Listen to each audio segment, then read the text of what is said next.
past 5 p.m. across India and live from New Delhi. You're watching DD India Global. We'll get you top stories from India and the region. I am Tanvi Taneja, and for news from the rest of the world, I'm joined by my colleague in London, Ollie Barrett.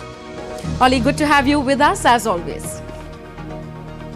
Thank you, Tanvi. It's 12:30 p.m. in London, 1:30 p.m. across Central Europe. Coming up in the next half an hour, we'll take you live to Moscow, find out why there's unrest in New Caledonia, and hear about the latest moves in AI. First, the headlines. US Secretary of State Antony Blinken announces an additional $2 billion military aid for Ukraine. Defying the West, Russian President Vladimir Putin set to meet Xi Jinping in Beijing tomorrow in his first foreign trip since re-election. French Parliament votes to change New Caledonia's voting rules amid unrest in the country. Macron to hold dialogue between New Caledonia's pro and anti-independence camps. And Bharat Pavilion inaugurated at the 77th Cannes Film Festival in France.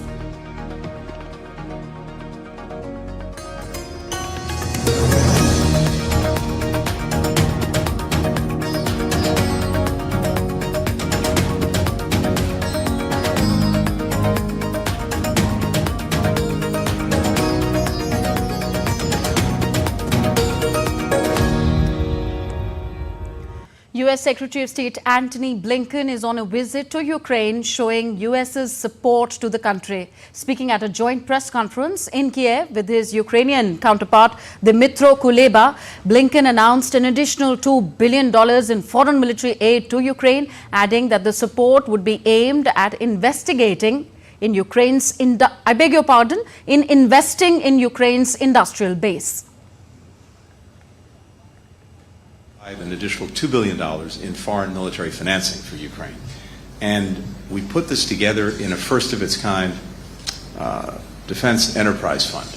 And it has three components. One is to provide weapons today, so this will assist Ukraine in acquiring those weapons.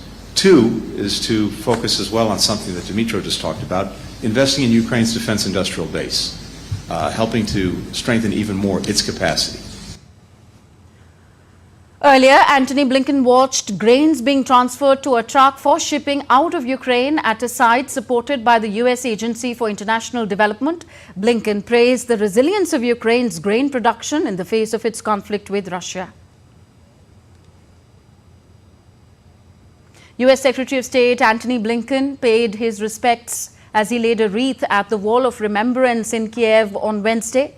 Earlier, he met with Ukrainian Foreign Minister Dmytro Kuleba, who then accompanied Blinken to the Wall of Remembrance. Ukraine has claimed that Russian forces were establishing positions in Ukraine's Vovchansk town in Kharkiv region. With these military advancements in the northern region, Ukrainian President Volodymyr Zelensky has postponed all upcoming foreign visits. Meanwhile, speaking about US Secretary of State Antony Blinken's visit to Kiev, Russia's foreign ministry on Wednesday said that it will destroy all military equipment supplied to Kiev by the United States. It is obvious that the United States continue twisting arms of their so-called allies, demanding them to solve the assigned tasks immediately. No military equipment, we'd like to disappoint them, will save the Zelensky regime from collapse. All of the military equipment supplied to Ukraine will be destroyed. Russian President Vladimir Putin will visit China on Thursday and hold talks with his counterpart Xi Jinping over regional issues and cooperation in various fields. The two leaders are expected to sign a joint statement and several bilateral documents. It would be Putin's first foreign trip since he was sworn in for a fifth term as the president of the Russian Federation on May the 7th. Before his visit, the Russian president in an interview said that he backed China's plan for a peaceful settlement of the Ukraine crisis and said that Beijing had a full understanding of what lay behind the crisis. And DD India's Dasha Chernishova joins us from Moscow now for more on this story. Dasha, Russia says that its forces will destroy all US military equipment supplied to Ukraine. How serious a threat is this and what is being implied here? Well, certainly Moscow repeats its position that it is demilitarizing Ukraine, and to do that, Moscow says it is destroying all the Western supplied weapons. So the Russian Foreign Ministry is only reiterating its position. Having said that, keep in mind that Russia is now advancing on the Kharkiv direction. We've heard from the Russian MOD that they have now under their control 2 more villages, the village of Gluboko as well as Yukianits in the Kharkiv region. That brings to 12 the number of villages that have been, as Moscow calls it, liberated on this direction since the 10th of May. Also on the Zaporizhia direction, we understand that Moscow now says it has under its control the village of Rabotina. More advancements on the battlefield, Moscow says, are because Russia is on the upper footing at the moment. And as Russia has appointed a new Minister of Defense, and the expectation is that Moscow will be streamlining the produced weapons to the battlefield. And Moscow says one of its main tasks at the moment is to achieve the victory in Ukraine with minimal loss of troops, with the production of the Russian military hardware increasing and innovation being brought to the Russian military. So certainly the understanding at the moment is that Moscow will continue to demilitarize Ukraine and thus destroy the supplied weapons from the West. And as Russian president is set to visit China tomorrow, tell us, Dasha, why is Moscow endorsing China's Ukraine peace plan? Well, the understanding in Moscow is that the conflict in Ukraine could be over very, very soon should the Western countries stop their supplies of weapons to Ukraine. And there have been different peace proposals introduced over the course of the past 2 years. Moscow says the Chinese 12-point peace plan proposal is the most coherent one because it takes into account the interests of all sides. But Moscow has also been saying that that could serve as the basis for the further negotiated solution to the conflict in Ukraine. Also, the Kremlin has said that China is not expected to take part in the peace conference that is expected to be held in Switzerland on the settlement of the Ukrainian conflict. China has not confirmed that so far, but the Russian position here is very clear that any negotiated settlement has to take Russia's interests into account, something which other plans fail to do. Okay, thank you, Dasha. Dasha Chernyshyova joining us from Moscow. Still with Europe, French Parliament today allowed those residents who have lived in New Caledonia for 10 years to vote in provincial elections. But there has been unrest in France before and after this vote. My colleague Ollie Barrett is in London. He gives us more on this and other stories making headlines around the world. Ollie, French President Macron saying change is needed? Yes, Tanvi, the government says that would make elections more democratic. Lawmakers in Paris voted in favour of that bill to give French residents who've lived in New Caledonia for 10 years the ability to vote in provincial elections. But unrest has continued in the French Pacific territory.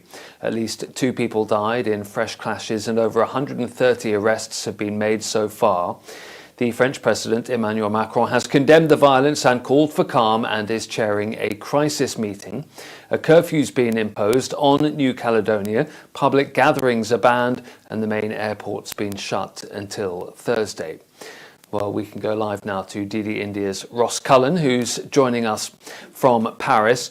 Ross, just bring us the latest update on the unrest in New Caledonia.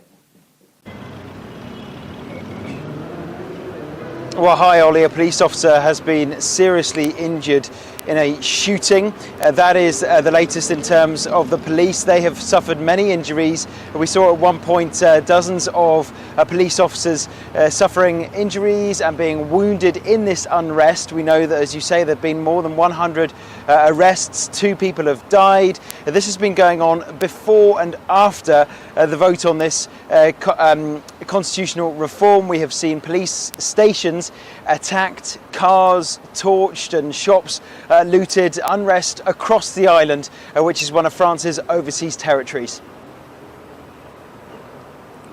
And Ross, what is so contentious about the constitutional reform that has sparked that unrest?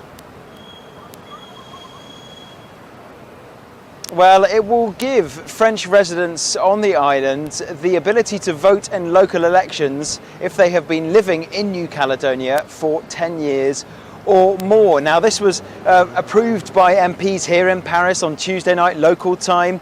In favour. It still has to pass the Senate. It's not law yet, but it does seem to be moving in that direction. And the reason it's caused so much unrest, these protests became violent, is because the native Caledonian population, the indigenous Kanak people, feel that their votes in local elections will be diluted by more people coming from mainland France being able to live in the island, and then 10 years after that being able to vote in local elections. We did see unrest and rioting and a curfew having to be put in place before the vote, and it's continued after the vote, which took place, as I say, on Tuesday night local time here in France. Ross Cullen in Paris, thank you.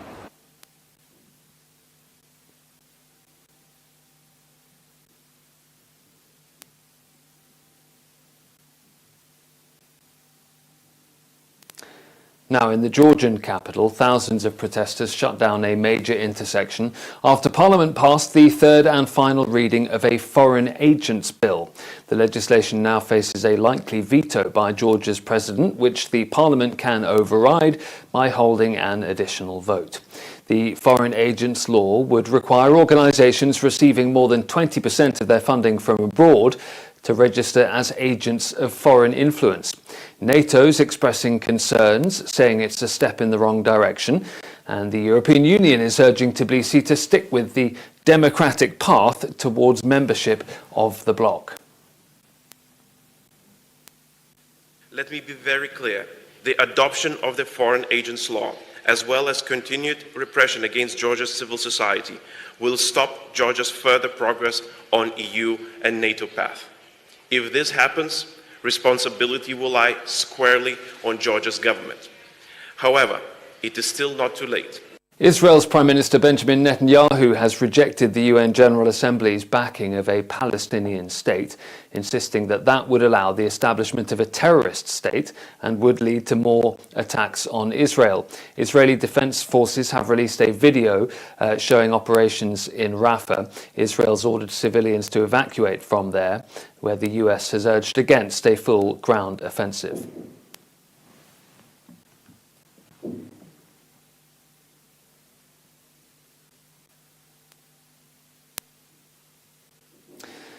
ChatGPT has released the latest version of its AI modeling and shown it off to the world. Let's take a look. Could we soon be having real conversations with AI? I want to introduce you to somebody. Well, hello there, cutie. What's your name, little fluffball? This is Bowser. ChatGPT maker OpenAI has released a new model called GPT-4o, capable of realistic voice conversation and able to interact across text and image. The hottest temperatures occur around July. New audio capabilities let users speak to ChatGPT and obtain real-life responses with no delay. They can also interrupt ChatGPT while it is speaking. Both of these new capabilities are hallmarks of realistic conversations that AI voice assistants have found challenging up until now. OpenAI researchers showed off GPT-4o at a live stream event. So I'm on stage right now, I'm doing a live demo, and frankly, I'm feeling a little bit nervous. Can you help me calm my nerves a little bit? Oh, you're doing a live demo right now? That's awesome. Just take a deep breath. In another demo, ChatGPT used its vision and voice capabilities to help a researcher solve a math equation. Okay, I think it's the vision. Let me try to divide both sides by 3 and let me see what I get. Bingo! Go ahead and divide both sides by 3. Okay, so ChatGPT, this is what I ended up with. How does this look? It looks perfect. You've solved it, and x equals 1. Nicely done. How do you feel about solving linear equations now? OpenAI's Chief Technology Officer, Mira Murati, says the new model would be offered for free. She added that paid users of GPT-4o will have greater capacity limits than the free users. Shortly after launching in late 2022, ChatGPT was called the fastest application ever to reach 100 million monthly active users. But OpenAI faces growing competition and pressure to expand the user base of ChatGPT. Fascinating. Well, Tanvi, back to you. As long as Ollie doesn't jeopardize all our jobs, I'm all for AI. That was my colleague Ollie Barrett joining us from London. Now more from Europe. Recent data released in Germany reveals a concerning surge in cybercrime perpetrated by foreign actors, with a notable 28% increase from the previous year. Tracked since 2020, the consistent rise in cybercrimes reflects a troubling trend. Germany's recent accusations against Russia for cyber attacks on its defense, aerospace and ruling party adds to the growing concerns. And to talk to us for more on this, we are joined by DW's Thomas Sparrow, joining us from DW headquarters in Berlin. Thomas, how serious is the threat posed to Germany by these cyber attacks and alleged espionage activities? And why are the authorities especially concerned about Russia in this regard?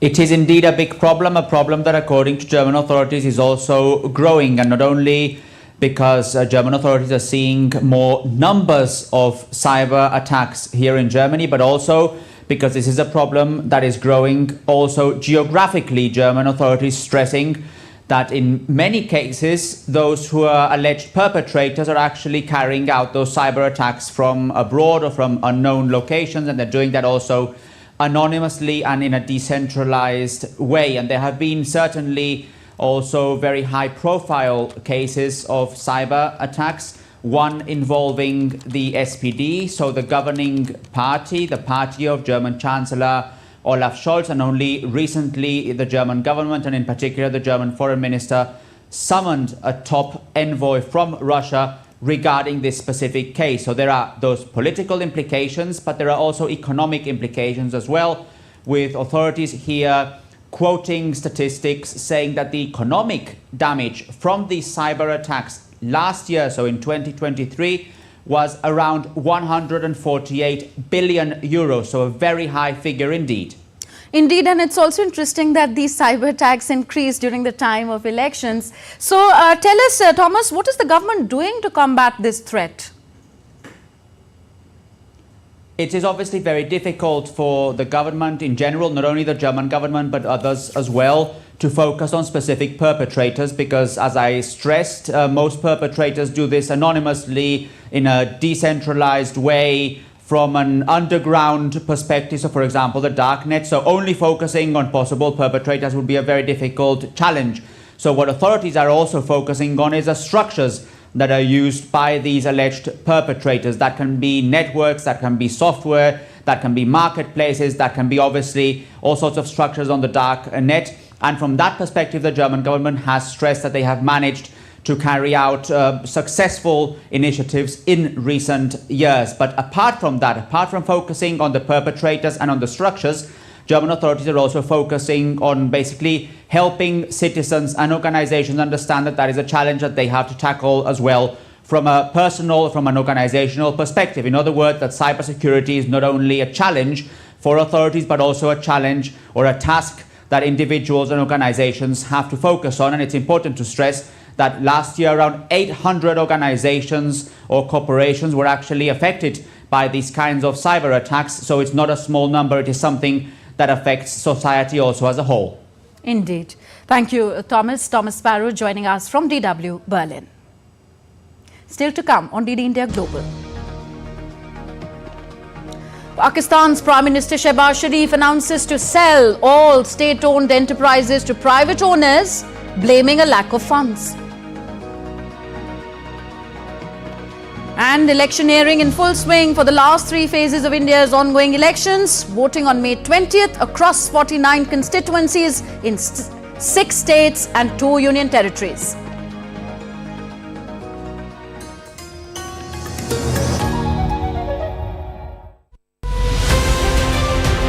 Tracking the 5th phase of general elections, Team Poll Pulse has reached the financial capital of India, Mumbai. In this phase, 13 seats are up for grabs in Maharashtra, including 6 in Mumbai. In the last 2 years, the political equation of Maharashtra have dramatically changed After a split between the two major regional parties, Shiv Sena and the NCP, as campaigning peaks, there are now 6 principal political players in the fray. Join us as we track the pulse of Indian democracy. Watch Poll Pulse on DD India.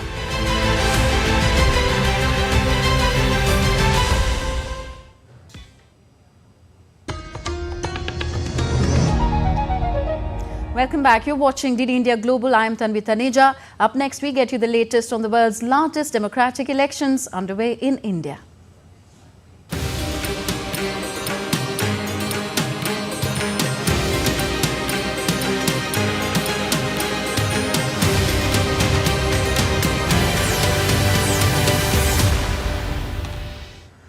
Campaigning continues to gain momentum ahead of the phase 5 of the Indian general elections, as 49 seats are going to polls in this phase on May 20th. Prime Minister and senior BJP leader Narendra Modi addressed a public meeting in Maharashtra's Dindori today. Addressing the people, the Indian Prime Minister said the partnership of Congress and what he said was fake Shiv Sena was a partnership of misdoing. The senior BJP leader will also hold a public meeting in Mumbai's northeast and Kalyan regions. More on the electioneering underway. Thackeray का सपना था अयोध्या में भव्य राम मंदिर का निर्माण हो। ये सपना पूरा हुआ, लेकिन इससे सबसे ज्यादा चीड़ ये नकली शिवसेना को हो रही है। कांग्रेस के लोग मंदिर के लिए अनाप शनाप बातें कर रहे हैं। इनकी ये पार्टनरशिप पाप की पार्टनरशिप है और पूरे महाराष्ट्र के सामने इनका पाप एक्सपोज हो चुका है। So BJP leader and Union Home Minister Amit Shah addressed an election rally in West Bengal's Serampur today. Another BJP candidate and Defence Minister Rajnath Singh will address a rally in Lucknow. Rajnath Singh is seeking a 3rd term as Member of Parliament from the Lucknow constituency.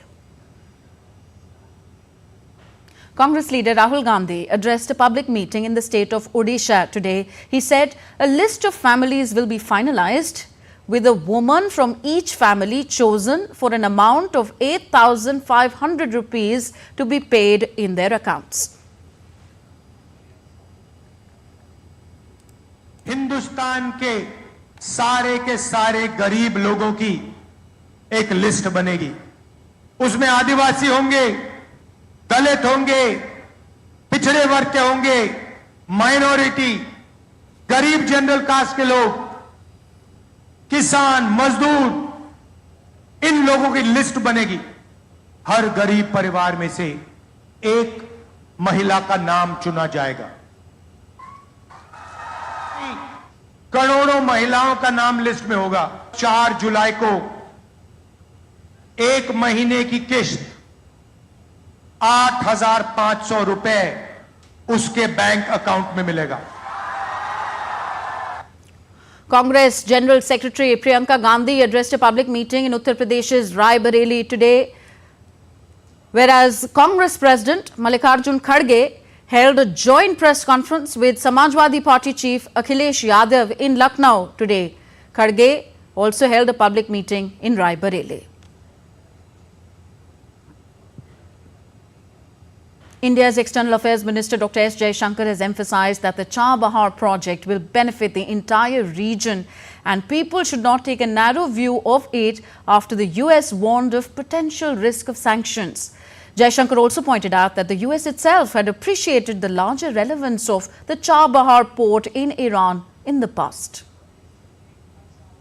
I did see some remarks which were made, but I think it's a question of, communicating and convincing and, getting people to understand that this is actually for everybody's benefit. I don't think people should take a narrow view of it, and they have not done so in the past. So if you look at even US's own attitude to Char-Bahar in the past, the US has been appreciative of the fact that Chabahar has a larger relevance. So, we will work at it. The Bharat Pavilion was inaugurated on Wednesday at the Cannes Film Festival in France with the theme Create in Bharat, India. The pavilion is named as the Sutradhar of the world, Sutradhar meaning the narrator. The pavilion was inaugurated by the Secretary of India's Ministry of Information and Broadcasting, Sanjay Jaju, and the Ambassador of India to France and Monaco, Javed Ashraf. Speaking on the occasion, the INB Secretary said that India has a deeply rooted historical and cultural relationship with cinema. Cinema has evolved into a very dynamic and influential force on the global stage. We just now saw we make more than 1,700 feature films every year in multiple languages, multiple dialects, all across our country. And these films not just entertain, but they also educate, they also inspire, they provoke thought, and they also reflect the rich tapestry of our society and heritage. And now we take a look at what else is happening around the world. Pakistan, only the exception being given on strategic entities. Islamabad has listed 25 entities and assets on its privatization list. The announcement came a day after International Monetary Fund mission opened talks in Islamabad for a new long-term extended fund facility.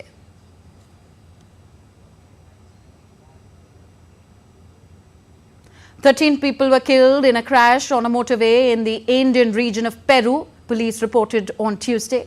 18 people have been injured. 7 ambulances were dispatched to the site along with 24 health personnel.